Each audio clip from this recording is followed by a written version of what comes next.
In this video, I'm going to discuss the main difference between an ordinary YouTuber or a content creator, doesn't matter which platform it is, but an ordinary content creator and a wealthy YouTuber or a content creator.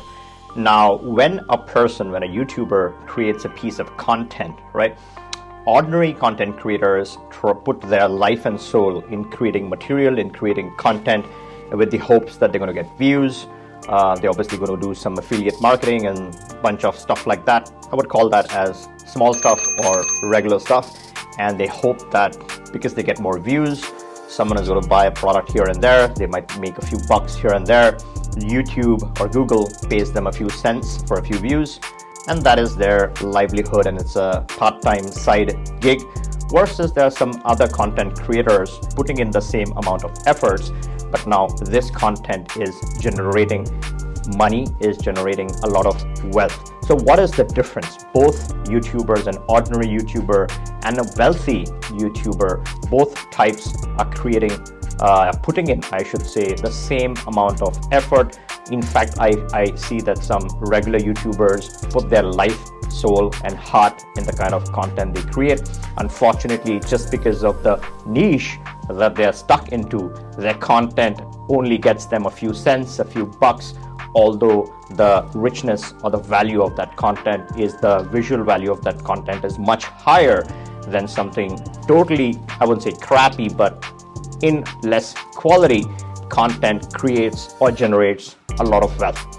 So the big difference is when you create piece of content, right? I'm not talking about how good it is. It should be great quality. It should be of a good quality. You should put in the efforts in creating good content. But once you have that piece of content ready to be uploaded, let's say to your YouTube channel or any other content creation platform, that content is shown or thrown by the YouTube algorithm to a certain set of people, right? If it gets thrown to poor people, they're going to watch it, they're not going to pay for anything, they're not going to obviously buy your services.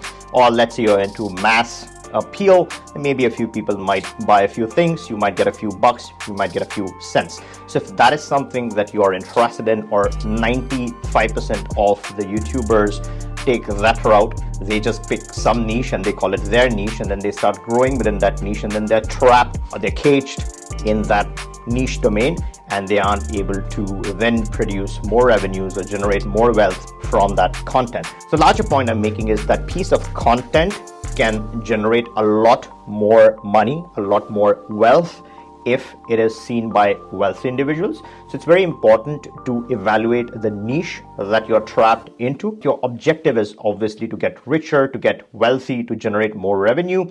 Then that content should be positioned or thrown to rich and wealthy individuals accordingly. Now, how does this algorithm, right, this complex YouTube algorithm throw that content to, let's say, wealthy people? There are two things. One is your topics should be relevant to wealthy people.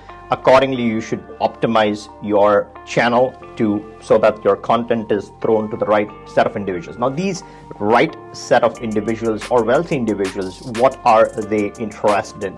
Well, I'm going to talk about top 3 things that wealthy people usually are interested in when it comes to watching content. One is NFTs. Now, these NFTs can run into the millions. That's just one area scratching the surface. Let's say your content talks about NFTs. So that's where you have that population obviously more interested in your content rather than a vlogging and travel channel and something like that, right? So I'm not saying you should leave your niche and jump into this niche, but if your objective is to get your content in front of rich individuals, wealthy individuals, then NFT is a very interesting topic to consider. The second that comes to mind is traditional art. There are a lot of paintings, ordinary paintings, and some are beautiful paintings, but what's important is some wealthy individuals like to use traditional art as a form of storage. Let's say they have a lot of money, they've bought their expensive cars, let's say they've already spent millions of dollars in buying the luxury homes and cars and yachts and all of that kind of stuff. Now they want to store their wealth so that they can then trade it off. So traditional art can also run into the millions. Again, there are services, there are companies that produce, hold, store traditional piece of art. The third area is talking about yachts and ships and boats and all that kind of stuff. A lot of rich people have their yachts parked in different places in the world. So that's a very interesting domain. The fourth is the most exciting domain, which is picking up in 2023 and beyond, is the RCBI domain, which is residency and citizenship by investment, wherein wealthy individuals invest their monies in outside countries in return for protections in those countries.